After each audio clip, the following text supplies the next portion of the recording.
এই দেশে শতকরা 14 জন ইমাম কুরবানি দেয়, আর বাদ বাকি 14 জন বাদ দিলে কত 86 জন। 86 জন ইমাম জীবনে কুরবানি দেওয়ার পারে না। অথচ ওই মসজিদের মোতাল্লি কমিটি দিয়ে কয় 500 জন নামাজ পড়ে, 400 জনের উপর নামাজ পড়ে। এই মুসল্লিগুলো যদি দুই ঈদে 100 টাকা করে যদি 200 টাকা বোনাস দিত, 400 জন মুক্তাদি 100 টাকা বোনাস দিলে 40,000 টাকা উঠবে।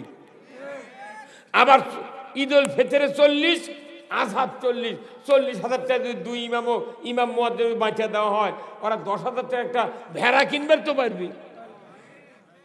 ওই লাখপতি মানুষ ইমামতি করিচ্ছে, ওরই লাখপতির ইমাম হলো ওই হুজুর।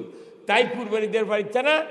আর এই 4 লাখ টাকার কুরবানি কিনা কমিটির লোক করছে, হুজুর আমি কুরবানি কিনছি, এনা যা দেখবেন তো। হুজুর আমার কাছে দেখবেন, যা দেখছে হুজুর ও কি আবার করছে, হুজুর হয় হুজুর করছে আপনার কুরবানি সেই রূপ।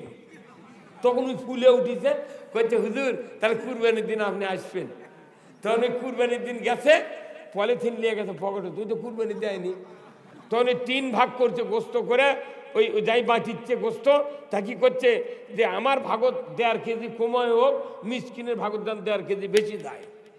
তুই কুরবানির গোস্ত পাঠার সময় মিসকিনের ভাগত বেশি দিলু, আর গম পাঠার সময় কি হয়েছিল?